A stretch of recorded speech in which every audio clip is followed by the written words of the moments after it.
Hello students, आज हम start करने वाले इलेक्ट्रोफिलिक एडिशन रिएक्शन। ठीक है, नाम से ही पता लग रहा होगा इलेक्ट्रोफिलिक का मतलब इलेक्ट्रोफाइल, एडिशन का मतलब ऐड। ठीक है, इलेक्ट्रोफाइल ऐड हो रहा है, ऐसे ही हम रिएक्शन को रीड करने वाले। तो मैं स्टार्ट करता हूँ रिएक्शन के एग्जाम्पल और उसके मैकेनिज्म से। ठीक है, तो जनरल फॉर्म में मैं ले लेता हूँ। फॉर एग्जाम्पल, अगर मेरे पास RCH डबल बॉन्ड CH2 है और इस तरीके से लिख रहा हूं मैं ENU।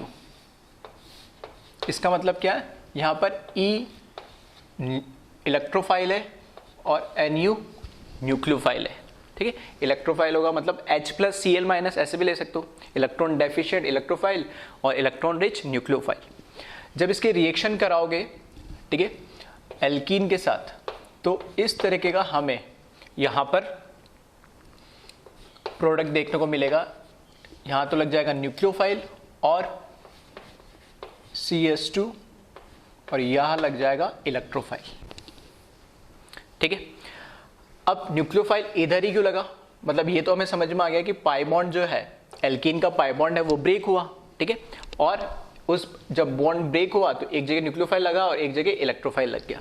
अब ये समझना होगा कि इलेक्ट्रोफाइल इधर ही क्यों लगा, इधर क्यों नहीं लगा। ठीक है, ये मैकेनिज्म हम समझेंगे। इस रिएक्शन को आप देखोगे ध्यान से, तो यहां एक पाई बॉन्ड ब्रेक हुआ, एक सिग्मा बॉन्ड इनके बीच में ब्रेक हुआ। ठीक है, और यहां पर एक और दो नए सिग्मा बॉन्ड बने।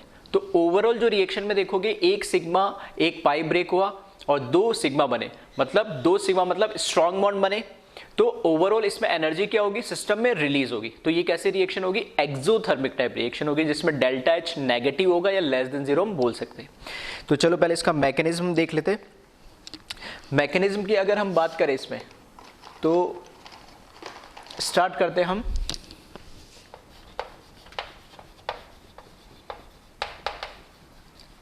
ठीक है, इसका mechanism board point of view से भी इंपॉर्टेंट है और इसके जो क्वेश्चंस आते हैं इलेक्ट्रोफिलिक एडिशन के, ठीक है, उसके लिए भी मैकेनिज्म इंपॉर्टेंट है। इसके कुछ रूल्स दे रखे हैं, ठीक है, मार्कोनिकॉफ रूल करके दे रखा है। ठीक है, वो उसकी इंपॉर्टेंस अब इतनी नहीं रही है। ठीक है, क्यों नहीं रही वो मैं एक्सप्लेन कर दूंगा। तो मैकेनिज्म, ठीक है 2-3 स्टेप का ही, लेकिन ये इंपॉर्टेंट, जब भी हम क्वेश्चन सॉल्व करेंगे तो इसमें मैकेनिज्म से जाएंगे नहीं। तो फर्स्ट स्टेप में हमारे पास जो ENU का जो बॉन्ड है वो ब्रेक होता है और वो इलेक्ट्रोफाइल प्लस न्यूक्लियोफाइल में, ठीक है, डिसोसिएट हो जाता है। नेक्स्ट स्टेप के अंदर क्या होता है, हमारे पास जो एल्कीन है, एल्कीन के साथ रिएक्शन करता है इलेक्ट्रोफाइल, और इलेक्ट्रोफाइल रिएक्ट करेगा तो दो पॉसिबिलिटी हो सकती है यहां पे। पहली बात तो मैं ये मान लेता हूं कि इलेक्ट्रोफाइल ही क्यों रिएक्ट कर रहा है सर, रिएक्ट करने में तो न्यूक्लियोफाइल भी कर सकता है। तो पहली चीज अपन क्लियर कर लेते हैं कि जो हमारे पास एल्कीन है वहां पर कहां पाई बॉन्ड पे एडिशन हो रहा है। ठीक है, तो पाई बॉन्ड की वजह से यहां पर एल्कीन पे ऑलरेडी इलेक्ट्रॉन डेंसिटी क्या है, ज्यादा है। न्यूक्लियोफाइल खुद इलेक्ट्रॉन क्या होता है, रिच होता है। तो ये खुद इलेक्ट्रॉन रिच है, यहां पे भी इलेक्ट्रॉन डेंसिटी ज्यादा है, तो ये इसके ऊपर रिपल्शन क्रिएट करेगा और यहां पर न्यूक्लियोफाइल का फर्स्ट अटैक होना, ठीक है, फीजिबल नहीं होगा, पॉसिबल नहीं होगा। हाँ, क्योंकि यहां पर पाई बॉन्ड की डेंसिटी, पाई इलेक्ट्रॉन की डेंसिटी ज्यादा है, पाई बॉन्ड है तो इलेक्ट्रॉन डेंसिटी ज्यादा है। तो यहां पर इलेक्ट्रोफाइल जो कि इलेक्ट्रॉन कैसा है, डेफिशिएंट है, तो ये इसके ऊपर जरूर अटैक कर सकता है। अटैक करने का मतलब है कि पाई बॉन्ड के साथ इसकी पाई बॉन्ड अगर ब्रेक होता है, ठीक है, अगर मैं कहता हूं यहां पे हेटेरोलाइटिक क्लेवेज होता है, तो पाई बॉन्ड या तो इस पे नेगेटिव चार्ज बना लेगा, ठीक है, और एक पे पॉजिटिव आ जाएगा, या पॉसिबिलिटी इस पे नेगेटिव आ गया, इस पे पॉजिटिव बना लेगा। तो जहां पे भी electron density pi bond shift करेगा, वहां पे इलेक्ट्रोफाइल वहां पे जाके क्या कर लेगा, अटैक कर लेगा, या उसके साथ क्या बना लेगा, बॉन्ड बना लेगा।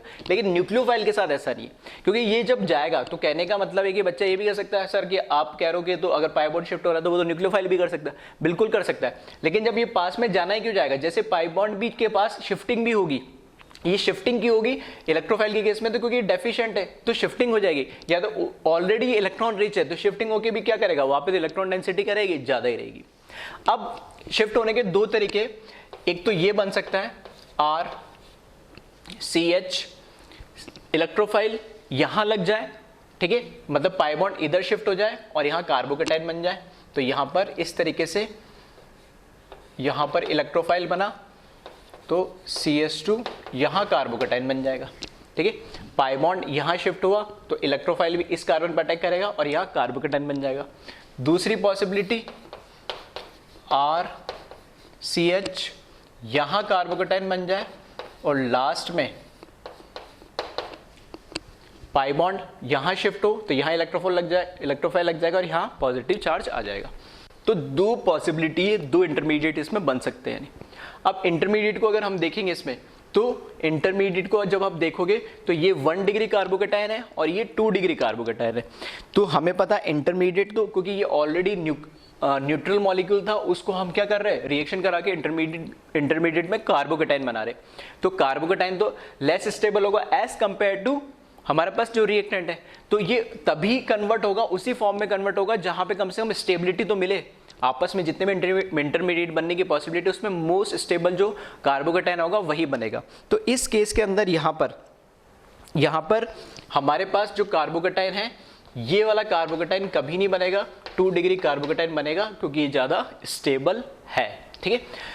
और ये ऐसा नहीं है कि ये माइनर बनेगा मेजर बनेगा, प्रोडक्ट इसमें एक ही बनेगा। एक इसलिए बनेगा क्योंकि इस रिएक्शन की कैरेक्टरिस्टिक होती है एक रेशियो सिलेक्टिविटी, ठीक है। उसका मतलब क्या होता है हम आगे देखेंगे कैरेक्टरिस्टिक में। तो यहाँ पे एक ही प्रोडक्ट बनेगा, ये प्रोडक्ट नहीं बनेगा। नेक्स्ट स्टेप जो थर्ड स्टेप, अब यहाँ कार्बोकटाइन बन गया तो अब थर्ड स्टेप में न्यूक्लियोफाइल यहाँ पर आकर लग सकता है क्योंकि इलेक्ट्रॉन डेफिशिएंट है, इलेक्ट्रॉन रिच है। तो थर्ड स्टेप में जो रिएक्शन हो जाएगी वो हो जाएगी RCH plus CH2E plus nucleophile. तो यहाँ पर ये RCHNU CH2E, तो ये एडिशन हो गया न्यूक्लियोफाइल का भी और इलेक्ट्रोफाइल का भी। और इस तरीके से ये 3 स्टेप रिएक्शन होती है और हम इसको इलेक्ट्रोफिलिक एडिशन रिएक्शन बोलते हैं, ठीक है। अब इसमें बात करते हैं हम RDS स्टेप की। RDS स्टेप कौन सा होगा, तो यहाँ पर दो इलेक्ट्रोफाइल न्यूक्लियोफाइल नॉर्मली हो रहा ब्रेक, ठीक है। उसमें वैसे भी क्या होता है, इलेक्ट्रोनेगेटिविटी का डिफरेंस होता है या चार्ज होता है, तो वो कोई फर्क नहीं पड़ रहा। फर्क क्या पड़ रहा है कि यहाँ पे स्टेबल से अनस्टेबल, न्यूट्रल से कहाँ बना रहा है, चार्ज पार्टिकल बना रहा है, मतलब अनस्टेबल की फॉर्म में जा रहा है। तो जितना जल्दी ये कार्बोकटाइन बनेगा या जितना जल्दी ये इंटरमीडिएट बनेगा तभी रिएक्शन को कहाँ ले जाएगा, फॉरवर्ड डायरेक्शन में। और ये जितना स्टेबल होगा रिएक्शन की रेट भी क्या हो जाएगी, फास्ट हो जाएगी। तो इस केस में जो सेकंड स्टेप होता है वो क्या होता है, RDS स्टेप होता है।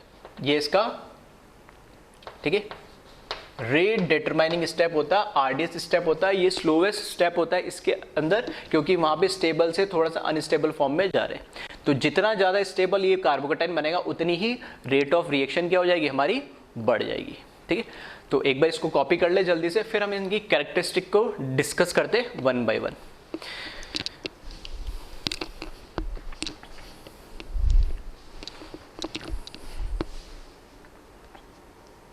ठीक है, तो मैं यार इसको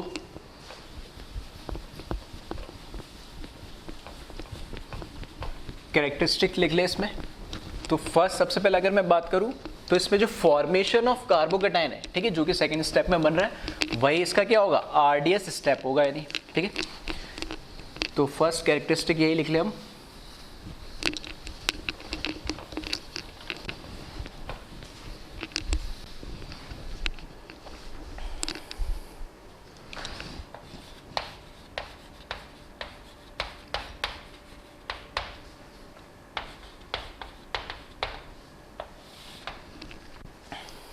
ठीक है, तो फर्स्ट स्टेप में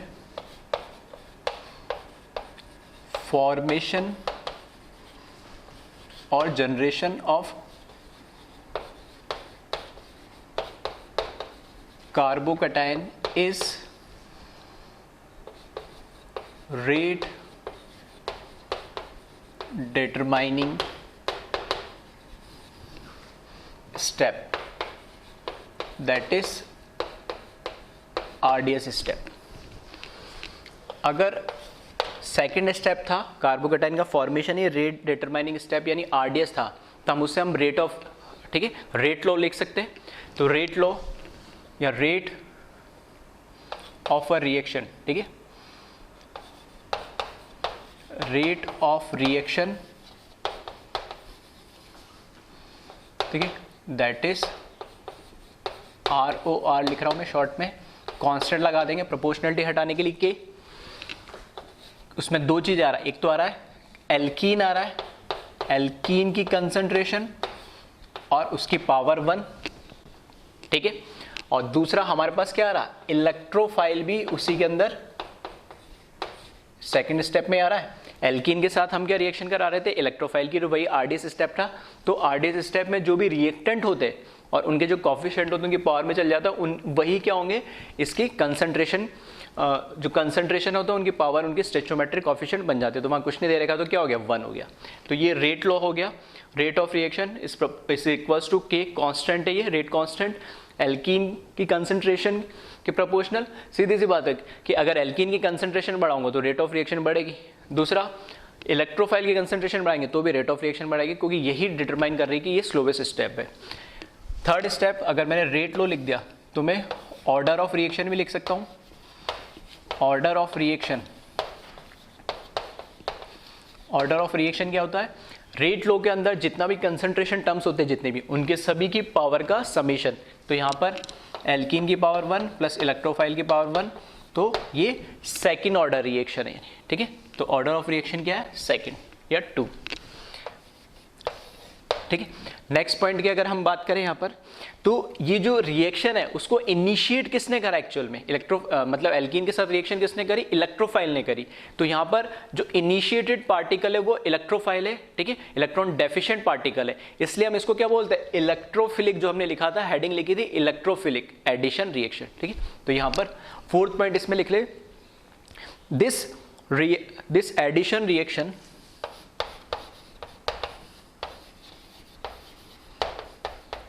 this addition reaction initiated by electron deficient particle, that is electrophile, ठीक है, that is electrophile, hence it is called electrophilic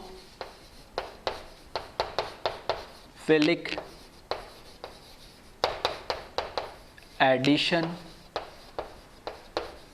reaction. Clear है। नेक्स्ट पॉइंट, क्योंकि इस रिएक्शन के अंदर हमने बात करा था, स्टार्टिंग में बोला था एक सिग्मा, एक पाइप ब्रेक हो रहा है और 2 सिग्मा बन रहे, तो ओवरऑल रिएक्शन कैसी है, ये एक्सोथर्मिक रिएक्शन है। It is a exothermic reaction, that is delta H less than 0 और नेगेटिव बोल सकते हो। नेक्स्ट पॉइंट, क्योंकि हमारे पास इसमें क्या बन रहा है, formation of carbocation is RDS है, और अगर RDS है तो कार्बोकेटाइन जो बन रहा है उसको हम बोलते हैं कंप्लीटली, इसमें एक कार्बोकेटाइन बन रहा है, और कार्बोकेटाइन बन रहा है तो फिर उसके अंदर हमें पता है कि रीअरेंजमेंट भी पॉसिबल है, रिंग एक्सपांशन, रिंग कॉन्ट्रैक्शन, या हाइड्राइड शिफ्ट, फिनाइल शिफ्ट, या एल्काइल शिफ्ट, कुछ भी पॉसिबल है, ठीक है। तो इसमें हम रीअरेंजमेंट पॉसिबल है, ठीक है, क्योंकि यहाँ पे कंप्लीटली हम इसको क्या बोल सकते हैं, कंप्लीटली डेवलप्ड कार्बोकेटाइन है, because of completely develop carbocation formed, hence rearrangement is possible. Rearrangement of carbocation is possible, ठीक है। तो जल्दी से इसको वीडियो को पॉज करके कॉपी कर ले, फिर हम चलते आगे नेक्स्ट इसके कैरेक्टरिस्टिक 7th पे।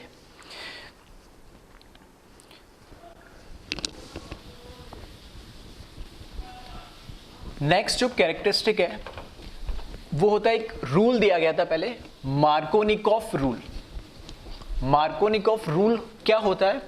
मार्कोनिकॉफ रूल ये बोलता है कि जब इलेक्ट्रोफिलिक एडिशन रिएक्शन होगी, ठीक है, तो उसमें एक इलेक्ट्रोफाइल होगा और एक न्यूक्लियोफाइल होगा।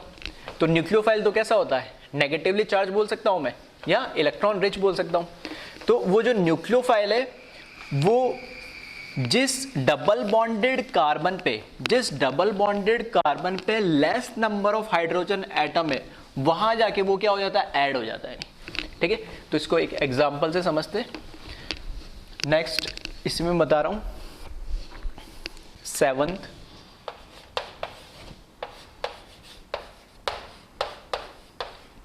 Markovnikov rule. ठीक है, नेक्स्ट कैरेक्टरिस्टिक में मार्कोनिकॉफ रूल बता रहा हूं। फॉर एग्जांपल, अगर मेरे पास CH डबल बॉन्ड CH2 है और इसकी रिएक्शन मैंने करा दी HCl के साथ, तो मुझे पहले पता है कि पहले कौन? H+ electrophile, Cl- nucleophile. तो पहले H+ अटैक करेगा, और कहां अटैक करेगा? जिसके अटैक होने से मोस्ट स्टेबल कार्बोकेटाइन बन रहा होगा। तो हाइड्रोजन यहां जाएगा तो कार्बोकेटाइन यहां 2 डिग्री बनेगा। अगर हाइड्रोजन यहां, ठीक है, बॉन्ड बना लेगा तो कार्बोकेटाइन लेस स्टेबल बनेगा। तो इस केस में CH3 CH कार्बोकेटाइन और यहां पर CH2H, यहां पर इलेक्ट्रोफाइल हमारा लग गया।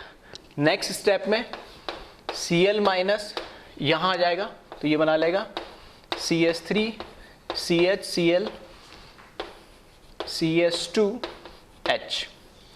तो अगर मैं डायरेक्ट, मेरे को, ठीक है, मैकेनिज्म पे ना जाके मैं डायरेक्ट मेरे को ऐड करना है, तो मैं क्या बोलूंगा? क्लोरीन का लगा यहां, तो नेगेटिवली जो चार्ज पार्टिकल है, जो न्यूक्लियोफाइल है, वो उस डबल बॉन्डेड कार्बन पे लगेगा जिस डबल बॉन्डेड कार्बन पे less number of hydrogen atom है। तो यहां देख सकते हो 1 है और यहां 2 है, तो कहां लगा? ये 1 पे लगा। तो ये मार्कोनिकॉफ रूल बोलता था। तो ये एक ओल्ड रूल है, ठीक है, जो आउटडेटेड हो गया है, जिसको हम डिस्कार्ड करके चलते हैं। बस बताने के लिए इसलिए बता दें, कई बार आप बुक्स में पढ़ लेते हो मार्कोनिकॉफ रूल, या कई आप कई तरह के क्वेश्चंस करते हैं पुरानी बुक्स के अंदर, या कहीं पे मटेरियल में भी आपको कई बार मिल जाता है। तो पता होना चाहिए मार्कोनिकॉफ रूल बोल क्या रहा है। लेकिन हम इसको कभी भी अप्लाई नहीं करते जनरली। क्यों नहीं अप्लाई करते? क्योंकि अभी जो लास्ट पॉइंट हमने पढ़ा है, रीअरेंजमेंट ऑफ कार्बोकेटाइन, तो जहां पर भी रीअरेंजमेंट ऑफ कार्बोकेटाइन आ जाएगा फिर ये रूल फेल हो जाएगा, और ये रूल फेल हो जाएगा तो इसके अकॉर्डिंग आप प्रोडक्ट बनाओगे तो वो भी गलत आएगा, और वो प्रोडक्ट गलत बनेगा तो आंसर भी गलत दोगे, और आंसर गलत दोगे तो मार्क्स पे नेगेटिव आएंगे, और सारी चीजें क्या हो जाएगी? खराब हो जाएगी। तो बताने के लिए सब मैंने इंट्रोड्यूस कर दिया मार्कोनिकॉफ रूल बोलता क्या है। हाँ, school exam, board point of exam से अगर पूछ ले मार्कोनिकॉफ रूल क्या है, तो आप वहां पर ये 1 या 2 नंबर में आता है तो वो आप बता सकते हो। कई बार ये भी पूछता है कि जो हमारा प्रोडक्ट बना है क्या वो मार्कोनिकॉफ रूल के अकॉर्डिंग बना है या नहीं बना है। दोनों पॉसिबिलिटी है। अगर रीअरेंजमेंट पॉसिबल नहीं होगा तब तो मार्कोनिकॉफ रूल लगा जाएगा, और अगर पॉसिबल होगा तो फिर वो नहीं बनेगा नहीं। ठीक है, तो मैं लिखा देता हूं इसमें मार्कोनिकॉफ रूल क्या कहता है। न्यूक्लियोफाइल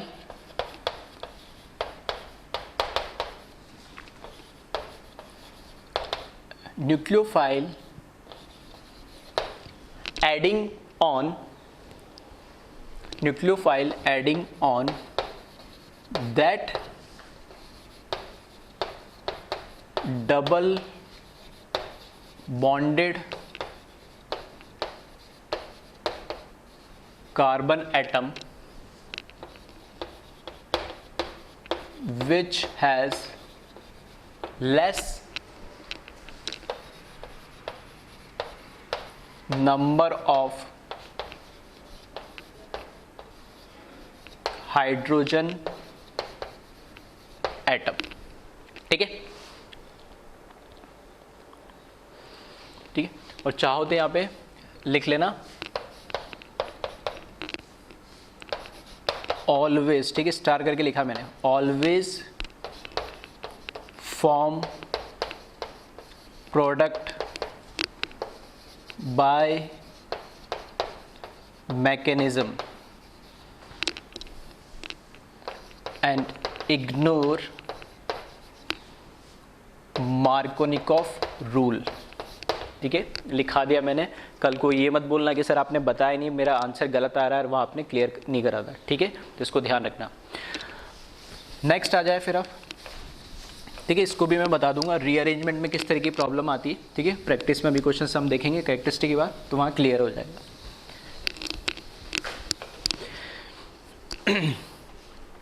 ठीक है, नेक्स्ट आ जाओ कैरेक्टरिस्टिक में 8 पॉइंट। ठीक है, अगर हमारे पास, अभी मैं बोल रहा हूँ सिर्फ मैंने एल्कीन के अंदर HCl डाल दिया, अगर मैंने यहाँ पे लिख दिया HCl की जगह एक्वस HCl, एक्वस HCl का मतलब सॉल्वेंट, अभी तो मैं कह रहा हूँ सिर्फ HCl ही है, अब मैंने वहाँ पे सॉल्वेंट भी बता दिया, एक्वस का मतलब वाटर, वाटर की प्रेजेंस में HCl डाला और रिएक्शन करवा रहा हूँ, तो क्या कोई इंपैक्ट पड़ेगा? तो अगर हमारे पास पोलर प्रोटिक सॉल्वेंट है, अगर हमारे पास पोलर प्रोटिक सॉल्वेंट है, तो क्योंकि हमें पता है कि पोलर प्रोटिक सॉल्वेंट के अंदर फॉर एग्जांपल जैसे H2 है, तो H2O भी क्या है, ऑक्सीजन के पास 2 लोन पेयर है, तो वो भी न्यूक्लियोफाइल जैसा बिहेव कर सकता है, और अगर वो न्यूक्लियोफाइल जैसा बिहेव कर सकता है तो ऑब्वियस सी बात है वो प्रोडक्ट भी बना सकता है। अब कितना बनाएगा, क्या बनाएगा, उसको अब एक बार हम देख लेते हैं। तो नेक्स्ट पॉइंट लिख लेना, in presence of polar protic solvent, in presence of polar protic solvent, ठीक है, in presence of polar protic solvent major product, ठीक है, ध्यान सुनना क्या बोल रहा हूं, major product always due to solvent because of high concentration।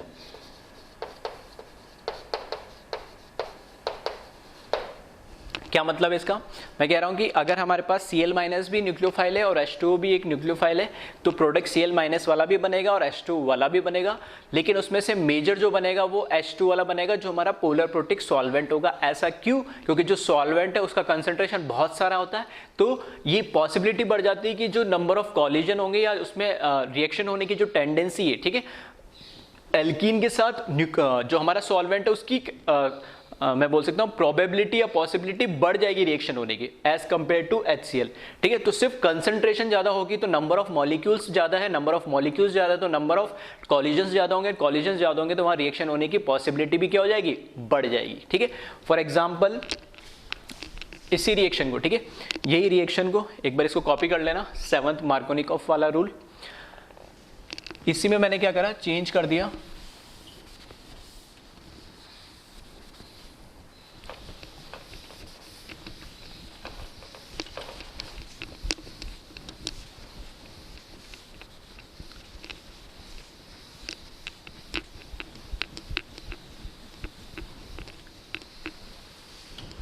ठीक है, चेंज क्या करा, HCl के साथ मैंने क्या लिख दिया यहाँ पे, एक्वस। ठीक है, तो फर्स्ट स्टेप तो ठीक है, कार्बो इलेक्ट्रोफाइल का अटैक होगा, ठीक है, इलेक्ट्रोफाइल का ही अटैक होगा, और इलेक्ट्रोफाइल का अटैक होगा तो यहाँ पे बनेगा तो पहले कार्बोकेटाइन। अब दो पॉसिबिलिटी है, अगर Cl- एज ए न्यूक्लियोफाइल जाएगा तो प्रोडक्ट हमारा यही बनेगा, CH3 CHCl और यहाँ पर CH3, और अगर H2O का मतलब क्या हो गया, O यहाँ पर हाइड्रोजन, यहाँ पर हाइड्रोजन और ये 2 लोन पेयर, तो यहाँ पे Cl- का मतलब भी क्या होता है, 1 2 3, ठीक है, और एक और 4 लोन पेयर, तो ये भी अटैक कर रहा था। हाँ, ये हो सकता है कि सर यार नेगेटिवली चार्ज है, न्यूट्रल है, तो इसकी न्यूक्लियोफिलिसिटी ज़्यादा, ये मतलब कहने का मतलब है कि इलेक्ट्रॉन डेंसिटी ज़्यादा है, तो ये बेटर अटैकिंग एजेंट होना चाहिए, बिल्कुल है, लेकिन मैंने क्या लिखा है, बिकॉज ऑफ हाई कंसंट्रेशन, इसकी कंसंट्रेशन इतनी ज्यादा है कि इसके साथ रिएक्शन करने की टेंडेंसी, ठीक है, पॉसिबिलिटी ज्यादा हो गई है। तो इस केस में यहां पर CH3 CHO और इस पे चार्ज क्या जाएगा, पॉजिटिव, और यहां पर CH3। नेक्स्ट स्टेप में क्या हो गया, इसका डीप्रोटोनेशन हो जाएगा। ठीक है, तो यहाँ पे जो पॉजिटिव चार्ज है, तो पॉजिटिव चार्ज वो ये जो सिग्मा बॉन्ड है ऑक्सीजन और H के बीच में, वो ब्रेक होके ऑक्सीजन पे चला जाएगा और H+ निकल जाएगा, डीप्रोटोनेशन जिसको हम बोलते हैं। तो यहाँ पर जो प्रोडक्ट हमें मिल जाएगा, ठीक है, इसको रब कर रहा हूं मैं, कॉपी नहीं कर रहा हूं तो एक बार कॉपी कर लेना नीचे।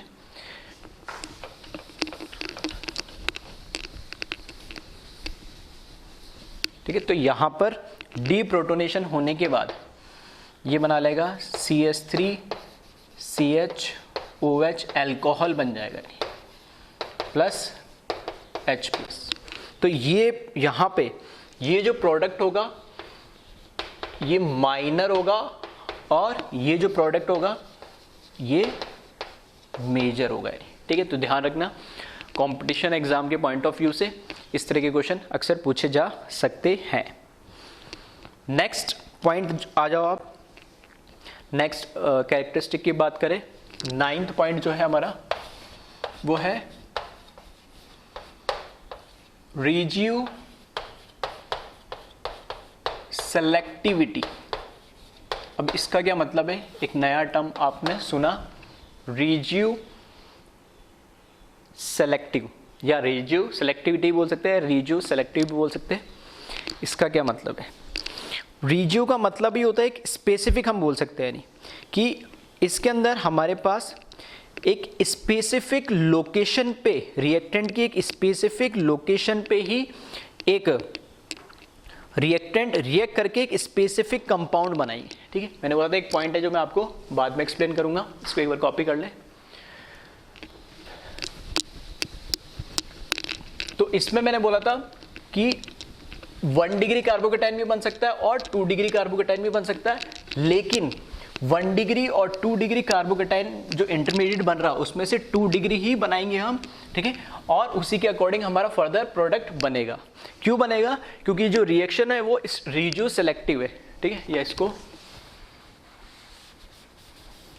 रिजियू सेलेक्टिव लिख ले आप। ठीक है, रिजियू सेलेक्टिव है। रिजियू सेलेक्टिव का मतलब है कि जो हमारे पास न्यूक्लियोफाइल है वो न्यूक्लियोफाइल एक स्पेसिफिक लोकेशन, स्पेसिफिक लोकेशन मतलब वो डबल बॉन्डेड कार्बन वो होगी स्पेसिफिक लोकेशन, और उसमें भी क्या, जो कार्बोकेटाइन ज्यादा स्टेबल होगा उसी के साथ जाके न्यूक्लियोफाइल क्या करेगा, रिएक्ट करेगा। तो वो एक स्पेसिफिक रिएक्टेंट के साथ स्पेसिफिक लोकेशन बना के एक स्पेसिफिक प्रोडक्ट ही बना रहा है, तो उसी को हम क्या बोलेंगे, रिजियू सेलेक्टिव। ठीक है, तो ये रिएक्शन जो नेचर होता है इलेक्ट्रोफिलिक एडिशन रिएक्शन का वो होता है रिजियू सेलेक्टिव नेचर होता है। तो इसमें आप लिख लें those reaction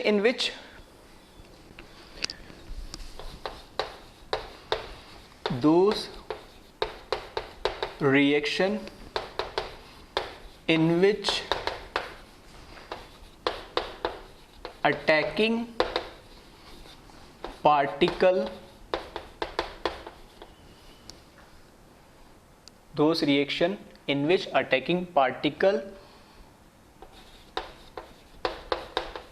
react at specific location of reactant and form specific product। ठीक है, तो मैंने बोला था कि यहाँ पे 2 डिग्री कार्बोकेटाइन से प्रोडक्ट बनेगा, 1 डिग्री से नहीं बनेगा। क्यों, क्योंकि रिएक्शन कैसी होती है, रिजियू सेलेक्टिव। तो एक स्पेसिफिक जो कार्बोकेटाइन ज्यादा स्टेबल है वहीं पर, ठीक है, नेक्स्ट थर्ड स्टेप में न्यूक्लियोफाइल आके अटैक करता है, क्योंकि ये रिएक्शन का नेचर कैसा होता है, रिजियू सेलेक्टिव होता है। ठीक है, और लास्ट पॉइंट जो हम कैरेक्टरिस्टिक की बात करें, ठीक है, तो वो है स्टीरियोकेमिस्ट्री। तो ये भी एक इंपॉर्टेंट है जिसपे काफी क्वेश्चंस हमारे, ठीक है, कंपटीशन एग्जाम में जनरली पूछे जाता है। जहां पे स्टीरियो आ जाता है तो वहां पे स्टीरियो आइसोमर आ जाएगा, स्टीरियो आइसोमर आ जाएगा तो वैसे चीजें बहुत सारी वहां पर अपने आप डेवलप हो जाती है। तो हमें पता है कि स्टीरियो केमिस्ट्री के अंदर क्या है कि जो हमारा इंटरमीडिएट बन रहा है वो क्या बन रहा है, कार्बोकेटाइन, और कार्बोकेटाइन बन रहा है, और कार्बोकेटाइन कैसा होता है, प्लेनर होता है। ठीक है, प्लेनर होता है। तो जब थर्ड स्टेप में जो हमारा न्यूक्लियोफाइल आके अटैक कर रहा है तो दोनों पॉसिबिलिटी, वो टॉप से भी अटैक कर सकता है और बॉटम से भी अटैक कर सकता है। तो टॉप से कर रहा है और अगर हो गया तो फिर उसमें दोनों पॉसिबिलिटी, उसका आर फॉर्म भी बन सकता है और एस फॉर्म भी बन सकता है, टॉप और बॉटम से। और फिर वहां पर क्या एनेंशियोमर्स वो बन जाएंगे, और एनेंशियोमर्स बन जाएंगे तो रेसिमिक मिक्सचर बना लेगा, और रेसिमिक मिक्सचर बना लेगा तो फिर ऑप्टिकली इनएक्टिव हो जाएगा। ठीक है, तो सारी चीज़ें अपने आप रिलेटेड है इनसे। ठीक है, तो इसमें ध्यान रखना स्टीरियो केमिस्ट्री के अंदर। ठीक है, क्योंकि हमारे पास इंटरमीडिएट जो बन रहा है, यही एग्जांपल ले रहा हूँ मैं, CH3 CH double bond CH2, जब वो HCl से हम इसकी रिएक्शन करा रहे तो CH3 CH और यहाँ पर CH3, और ये प्लेनर बन जाता है कार्बोकेटाइन। और नेक्स्ट स्टेप में जब Cl माइनस आता है, ठीक है, तो इसको मैं थोड़ा चेंज कर लेता हूँ, CH3 की जगह में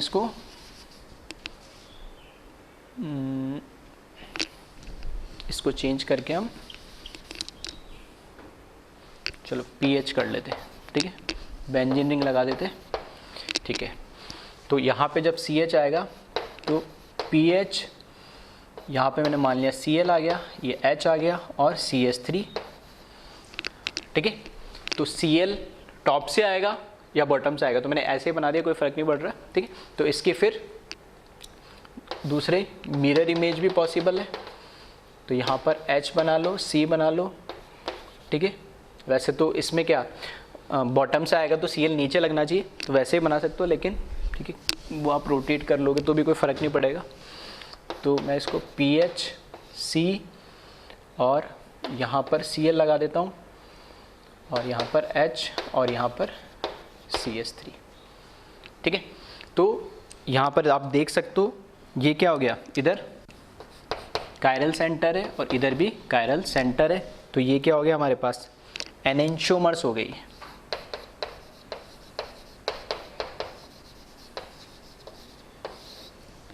ठीक है, तो अगर कायरल सेंटर डेवलप हो रहा है तभी स्टीरियोकेमिस्ट्री की बात करेंगे। अगर यहाँ पर भी CH3 होता तो फिर वो कायरल नहीं होता, तो वो बात नहीं होती। ठीक है, तो स्टीरियोकेमिस्ट्री का ध्यान रखना कि इसमें हमारे पास जो इंटरमीडिएट बन रहा है वो कैसा बनता है, कार्बोकेटाइन बनता है, जो कैसा होता है, प्लेनर होता है। तो उसमें हमारे पास दोनों क्या है, पॉसिबिलिटी है। तो इस तरीके से ये इसकी हमने कितनी पढ़ ली है, 10 कैरेक्टरिस्टिक पढ़ ली है, और सभी इंपॉर्टेंट है जिन्हें आप ध्यान रखें। स्कूल एग्जाम में भी पूछे जा सकते हैं, बोर्ड एग्जाम में, वहाँ से तो है ही। और उसके अलावा ठीक है हमारे पास जो भी क्वेश्चन आते हैं कॉम्पिटिशन में, उनमें कहीं ना कहीं कैरेक्टरिस्टिक यूज होगी। ठीक है, अब इस पर कुछ क्वेश्चन हम प्रैक्टिस कर लेते हैं, तो एक बार इसको जल्दी से आप कॉपी कर ले।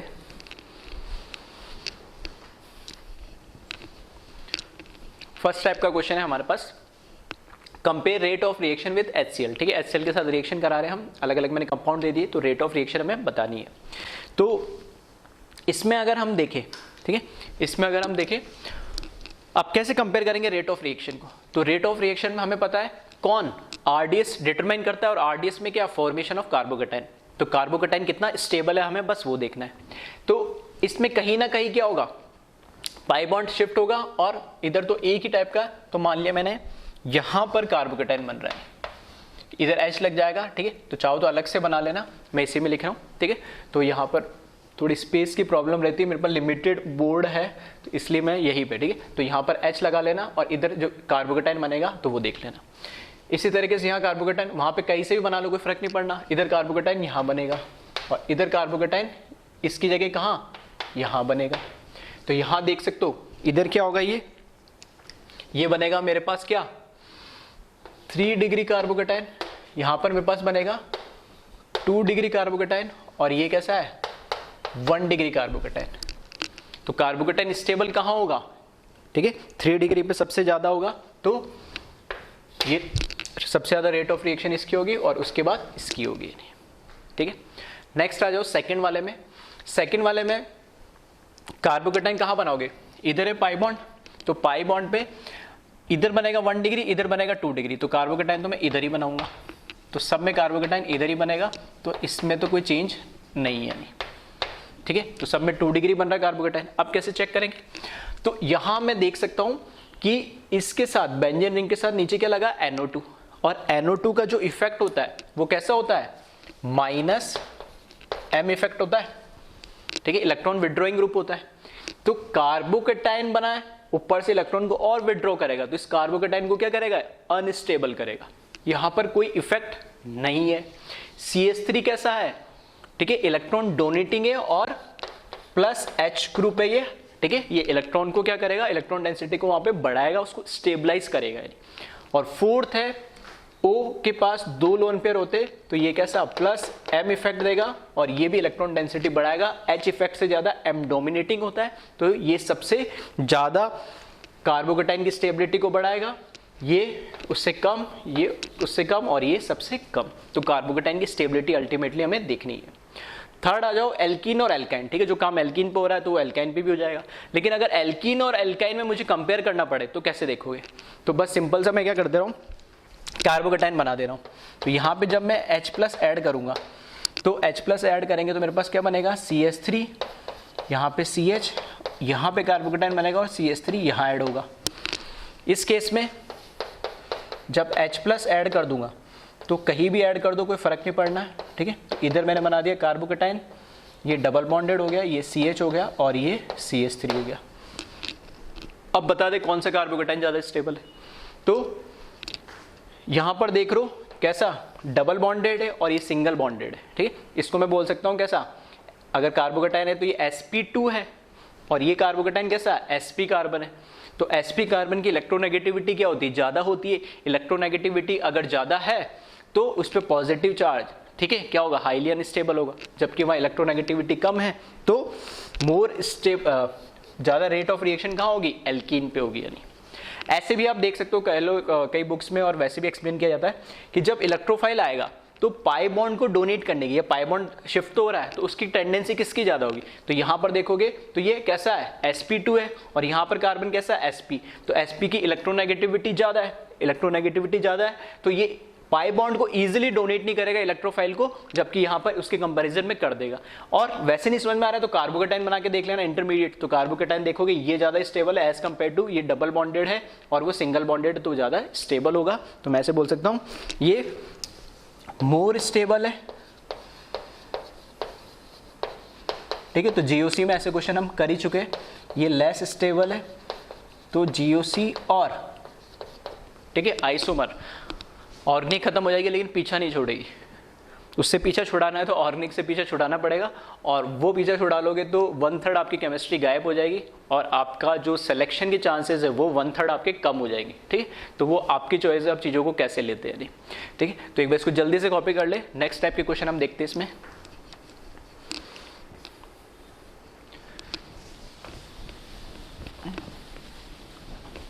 नेक्स्ट टाइप के क्वेश्चन में हम प्रोडक्ट बना के देखेंगे। तो रेट से रिलेटेड भी अक्सर, ठीक है, हर टॉपिक्स में से अलग अलग तरह के क्वेश्चंस आते हैं तो एक बार उसका मैंने एक आइडिया दे दिया। अब प्रोडक्ट को लेके भी क्वेश्चंस देख लेते हैं जिसमें रीअरेंजमेंट वाले क्वेश्चन भी देख लेंगे ताकि जो हमने कैरेक्टरिस्टिक में पॉइंट लिखे वो भी क्लियर हो जाए।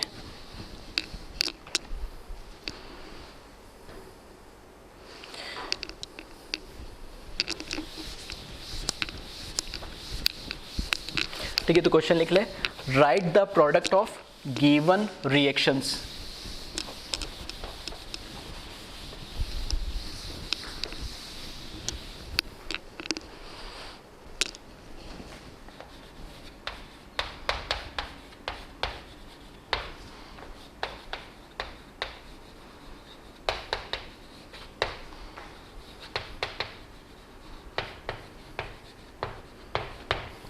ठीक है, फर्स्ट क्वेश्चन इसमें देखें, right the product of given reaction.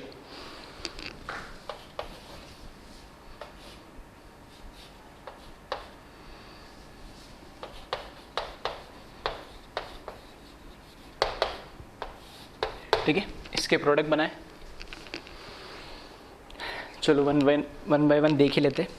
तो यहाँ पर HBr और ब्रैकेट में लिख दिया एक्वस, या डायरेक्ट एक्वस HBr भी लिखा हो सकता है। तो पहला स्टेप, ठीक है, हमेशा मैं क्या बोल रहा था, मैकेनिज्म से बनाना है, मार्कोनिकॉफ रूल नहीं लगाना है। मार्कोनिकॉफ रूल इसलिए नहीं लगाना है क्योंकि उसमें गड़बड़ हो सकती है। तो पहला काम जो हमारा रहता है, बस हमें क्या बनाना है, कार्बोकेटाइन बनाना है। बस कार्बोकेटाइन बना लो, मैकेनिज्म का मतलब ये। उसके बाद देख लो कोई रीअरेंजमेंट वगैरह या कोई रिंग एक्सपांशन, कॉन्ट्रैक्शन या और कुछ तो पॉसिबल नहीं है। अगर नहीं है तो डायरेक्ट वहां लगा देना, ठीक है। तो पहले स्टेप में मैंने क्या करा, यहाँ पर H लग गया, यहाँ पर क्या आ गया, कार्बोकेटाइन आ गया। अब कार्बोकेटाइन आने के बाद, ठीक है, कार्बोकेटाइन आने के बाद दोनों पॉसिबिलिटी क्या कि यहाँ पर Br माइनस भी हो सकता है और एक्वस का मतलब क्या हो गया, H2 भी हो सकता है। तो Br माइनस होगा तो ये प्रोडक्ट मुझे मिल जाएगा यहाँ पर Br, और यहाँ पर आप देखोगे तो OH2 प्लस लिख देता हूँ मैं, और इसको डीप्रोटोनेट करके फाइनली यहाँ पर क्या लग जाएगा, OH लग जाएगा। ठीक है, तो इस केस के अंदर देखिए, इस केस में कोई कायरल सेंटर तो बन रहा है क्या, ठीक है, कोई कायरल सेंटर तो नहीं बन रहा इसमें। ठीक है, तो इस तरीके से दो प्रोडक्ट बन जाएंगे। नेक्स्ट आ जाओ इसमें। हाँ, अगर मेजर पूछे तो मैं बता सकता हूँ, ठीक है, ये डिस्कस कर चुके ऑलरेडी। ये बन जाएगा मेजर और ये बन जाएगा माइनर। ठीक है, नेक्स्ट देखिए इसमें, नेक्स्ट क्वेश्चन सेकंड क्वेश्चन देखिए इसमें। इस तरीका का आपको अगर, या इसको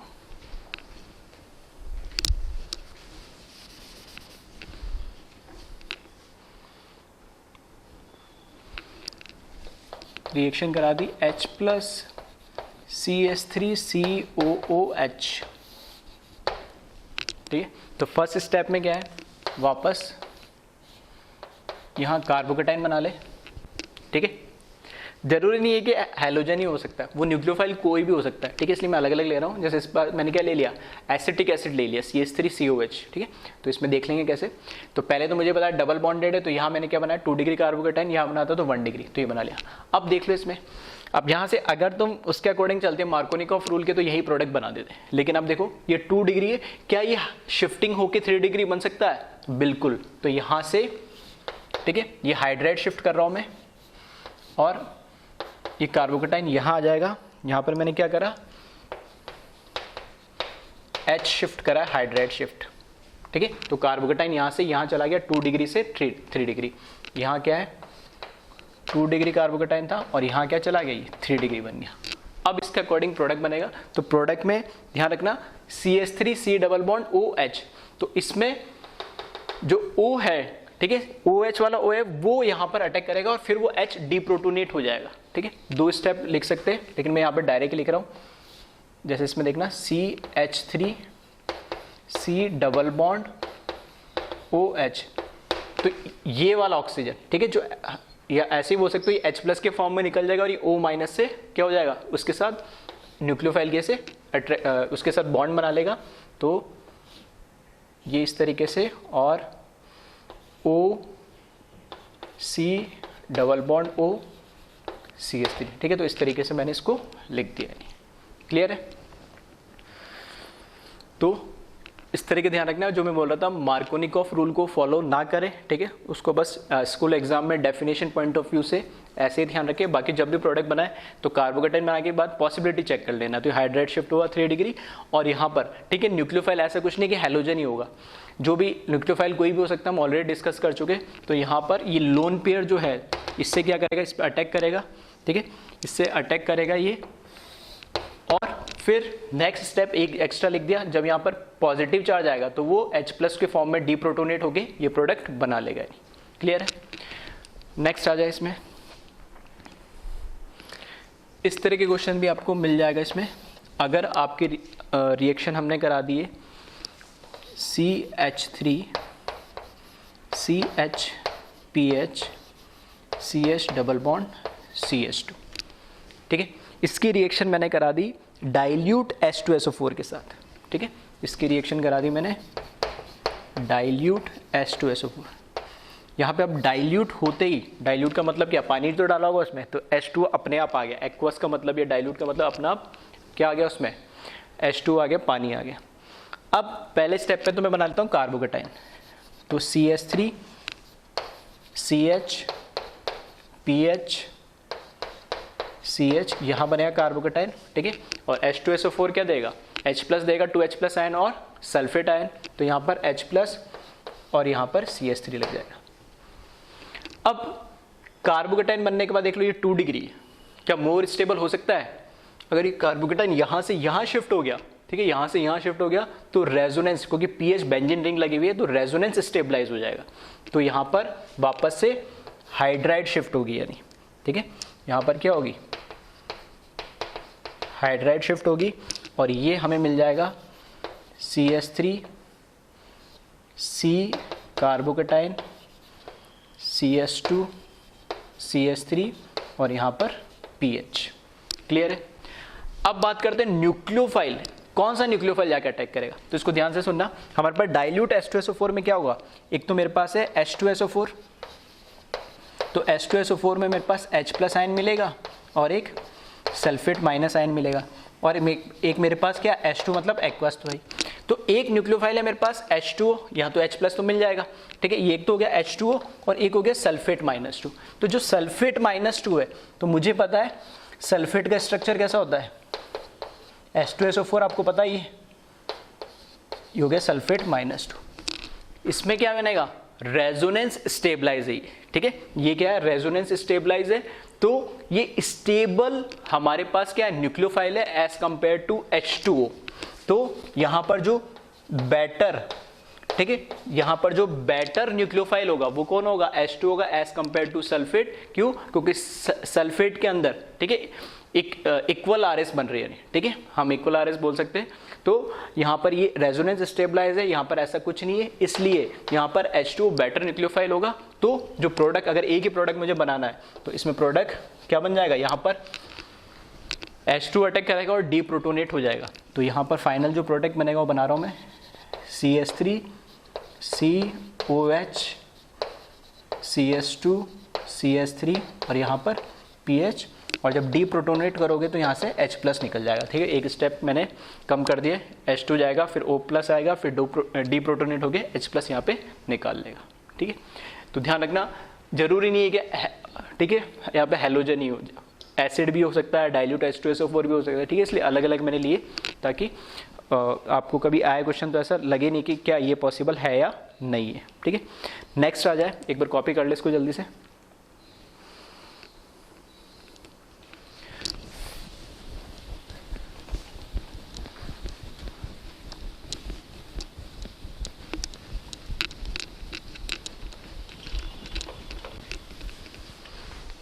ठीक है, नेक्स्ट देखिए, फोर्थ,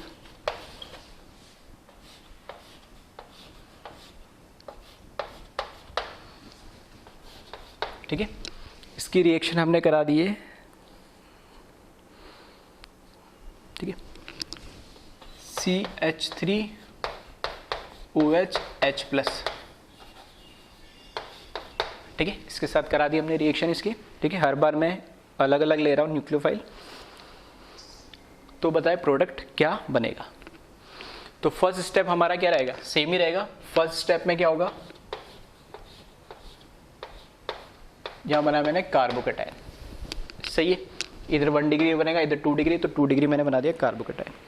अब यहां से आपको पता है साइक्लिक रिंग है, उसके जस्ट बाहर वाले कार्बन पे क्या बना, कार्बोकेटाइन, तो रिंग एक्सपांशन हो जाएगा। तो इसको मैंने दिया नंबर 1, ये हो गया 2 3 4 और 5। तो हमें पता है रिंग एक्सपांशन में 1 और 2 बॉन्ड एज इट इज रहता है, कार्बोकेटाइन 1 से 2 पे शिफ्ट हो जाता है, 2 3 बॉन्ड ब्रेक हो जाता है और 1 3 नया बन जाता है। तो ये 4 मेंबर रिंग, ठीक है, रीअरेंज मतलब रिंग एक्सपांशन होगा, और ये 5 मेंबर रिंग के अंदर क्या हो जाएगी, कन्वर्ट हो जाएगी।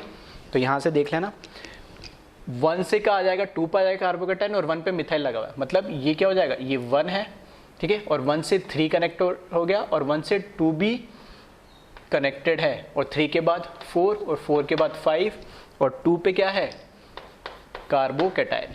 यहां पर क्या हुआ, ये रिंग एक्सपांशन हुआ है, ठीक है, यहां पे रिंग एक्सपांशन हुआ है। उसके बाद और कुछ हो सकता है, बिल्कुल, यहां पर 2 डिग्री कार्बोकेटाइन है, अगर मैं यहाँ हाइड्राइड शिफ्ट कर दूं तो क्या हो जाएगा, 3 डिग्री, ठीक है। तो सब चीजें सारी इन्वॉल्व हो गई इसमें। यहां पर क्या हो रहा है, H शिफ्ट हो रहा है, हाइड्राइड शिफ्ट हो रहा है, ठीक है, हाइड्राइड शिफ्ट हुआ, तो यहां से कार्बोकेटाइन यहाँ आ गया 3 डिग्री पे, ठीक है। अब कोई पॉसिबिलिटी नहीं, ठीक। तो सबसे पहले कार्बोकेटाइन बना, स्टेबिलिटी के लिए रीअरेंजमेंट हो गया, रिंग एक्सपांशन हुआ, और स्टेबिलिटी के लिए कार्बोकेटाइन 2 डिग्री से 3 डिग्री चला गया। अब CH3OH का वापस जो यहाँ पर ऑक्सीजन पे 2 लोन पेयर है, यहाँ से इसके साथ बॉन्ड बनाएगा और नेक्स्ट स्टेप में डीप्रोटोनेट होकर उस H+ को निकाल देगा, ठीक है। तो मैं डायरेक्ट लिख रहा हूँ यहाँ पे CH3OH, तो यहाँ पर इस ऑक्सीजन से यहाँ अटैक करेगा और जो प्रोडक्ट मुझे मिलेगा यहाँ पर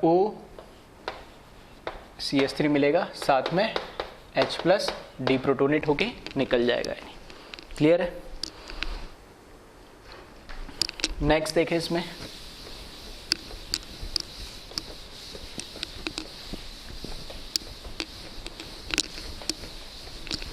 तो इस तरीके से कार्बोकेटाइन जहाँ बन रहा है तो कार्बोकेटाइन की सारी प्रॉपर्टी यूज हो जाएगी।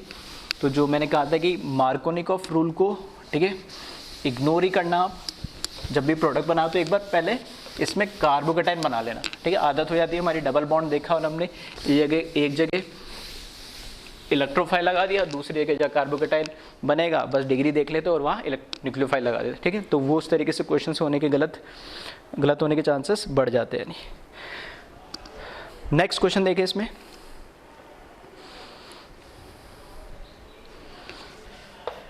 ठीक है। एक क्वेश्चन और देख लेते हैं, ये भी एक अच्छा क्वेश्चन है। अगर हमारे पास इस तरह का कोई कंपाउंड दे रखा है, CH2 डबल बॉन्ड CH और यहाँ पर CCl3 और इसकी रिएक्शन करवा दी HBr के साथ, सही है।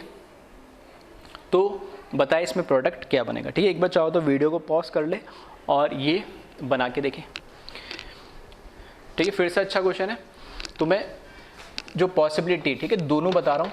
अगर ऐसा करोगे तो देखो, एक तो हुआ CH2 CH CCl3, कार्बोकेटाइन हम क्या बनाएंगे, यहाँ बनाएंगे और यहाँ पर क्या लगा देंगे, CH2 की जगह CH3 लगा देंगे, जैसा कि हम करते हुए आ रहे हैं। तो हमारी आदत यही है कि हम तो वही करेंगे जो हमने करा है। दूसरा मैंने बोला CH2 CCl3 और एक कार्बोकेटाइन मैंने यहाँ बना दिया। मतलब सर यहाँ क्यों बना दिए, तो 1 डिग्री कार्बोकेटाइन है, जबकि ये कैसा है 2 डिग्री है, ठीक है। तो ये है 2 डिग्री कार्बोकेटाइन और ये क्या है 1 डिग्री कार्बोकेटाइन, तो ये तो बनेगा ही नहीं सर, ये बनना चाहिए, बिल्कुल सही है। अब किसी ने अगर ध्यान से देखा हो तो यहाँ पर जो CCl3 लगा हुआ है, ये CCl3 का क्या काम है, ये इलेक्ट्रॉन विड्रॉइंग ग्रुप है। ये क्या -H देता है। अब -H मतलब ये इलेक्ट्रॉन विड्रॉइंग ग्रुप है, तो जितना पास में इसके कार्बोकेटाइन बनेगा उतना इसको क्या करेगा, हाईली अनस्टेबल करेगा। और जितना इससे क्या बनेगा, दूर बनेगा, जितना इससे दूर बनेगा उतना ही ये क्या रहेगा, as compare to this more stable रहेगा। तो ध्यान रख लेना, इस तरह के क्वेश्चन भी आपको मिल जाएंगे बेंजीन रिंग पे, जैसे मैंने रेट ऑफ रिएक्शन में कंपेयर करके बताया था, ठीक है। अगर NO2 लगा है तो वो क्या होना चाहिए, रेट ऑफ रिएक्शन को कम कर रहा है। और अगर मेरे पास अगर इलेक्ट्रॉन डोनेटिंग ग्रुप लगा हुआ है, ठीक है, मिथॉक्सी टाइप में OCH3, तो वो क्या करेगा, रेट ऑफ रिएक्शन को बढ़ाएगा। तो सेम वही काम है कि अगर मेरे पास इलेक्ट्रॉन विड्रॉइंग ग्रुप लगा हुआ है तो वो कार्बोकेटाइन से दूर होना चाहिए जितना पॉसिबल है, और अगर इलेक्ट्रॉन डोनेटिंग ग्रुप है तो कार्बोकेटाइन के पास होना चाहिए, जैसे बेंजीन रिंग हम लगा देते। तो इस केस में जो प्रोडक्ट बनेगा हमें, इससे प्रोडक्ट नहीं बनेगा, ठीक है। ये कैसा होगा, अनस्टेबल। तो यहां से मुझे प्रोडक्ट मिलेगा और ये बनेगा CH2 Br CH2 CCl3, ठीक है। तो यहां पर ये लेस स्टेबल है और इस केस में यहां पर मोर स्टेबल कार्बोकेटाइन ही है, तो प्रोडक्ट भी मुझे क्या मिलेगा, यही से मिलेगा, ठीक है।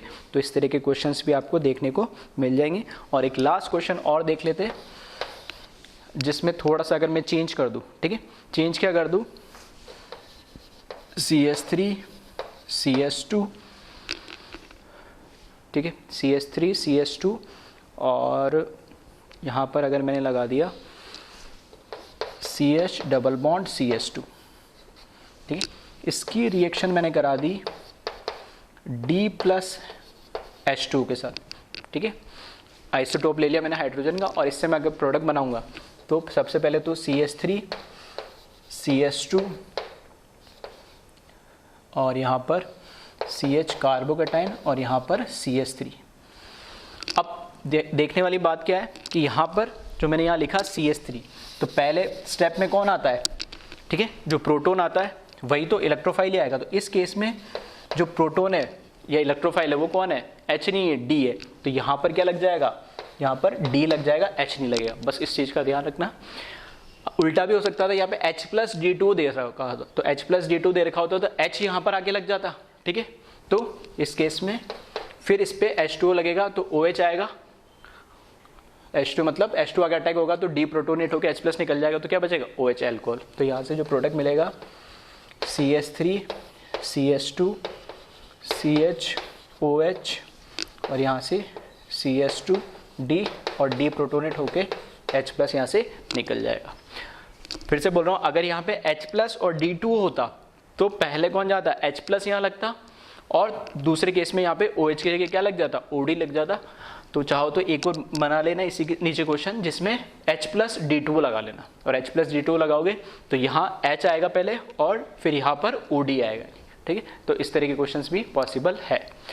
और इस केस में आप देख ले, इस केस में ये कैसा हो गया, कायरल सेंटर हो गया, ठीक है। तो इनका ध्यान रखना, पीछे क्वेश्चन में कहीं आ रहा हो, ठीक है, तो उसका भी ध्यान रख लेना। यहाँ तो नहीं बन रहा, इस केस में भी नहीं बन रहा, यहाँ ही बन रहा कायरल सेंटर, ठीक है। HOH ये ग्रुप अलग हो गया, ये ग्रुप अलग हो गया, तो इसमें दोनों पॉसिबिलिटी है, ठीक है। दो प्रोडक्ट बनेंगे, R form and S form, जो हम स्टीरियोकेमिस्ट्री की बात करते हैं, ठीक है। तो एक बार इलेक्ट्रोफिलिक एडिशन रिएक्शन को ध्यान से देख लें, और इस तरह के क्वेश्चंस जहाँ पे मिला प्रैक्टिस कर सकते हो इसको, और मेन इसकी कैरेक्टरिस्टिक को आप ध्यान रखें, और स्पेशली मार्कोनिकॉफ रूल को तो फॉलो बिल्कुल ना करें, मेरी एडवाइस है। हाँ, अगर आपको board exam point of view से डेफिनेशन या इस तरीके, हाँ, मार्कोनिकॉफ का मतलब क्या होता है वो आपको पता होना चाहिए। अदरवाइज प्रोडक्ट हमेशा कार्बोकैटायन बना के बनाए, क्योंकि मैंने एग्जाम्पल सारे ऐसे लिए जिसमें, ठीक है, कार्बोकैटायन हो भी सकता है कि कई केस में, जैसे स्टार्टिंग का क्वेश्चन था जिसमें कार्बोकैटायन के अकॉर्डिंग आप बना देते, ठीक है, मार्कोनिकॉफ रूल लगा के बिना कार्बोकैटायन बना के लगाते, तो कई बार प्रोडक्ट बन भी सकता है और नहीं भी बन सकता है। तो वो पॉसिबिलिटी चांस वाली बात है, लेकिन आप प्रिकॉशन रखें हमेशा, और कार्बोकैटायन पहले बनाए और फिर चेक कर ले कोई रीअरेंजमेंट तो नहीं हो रहा है, ठीक है। तो एक बार इसको कॉपी कर ले। Thank you class.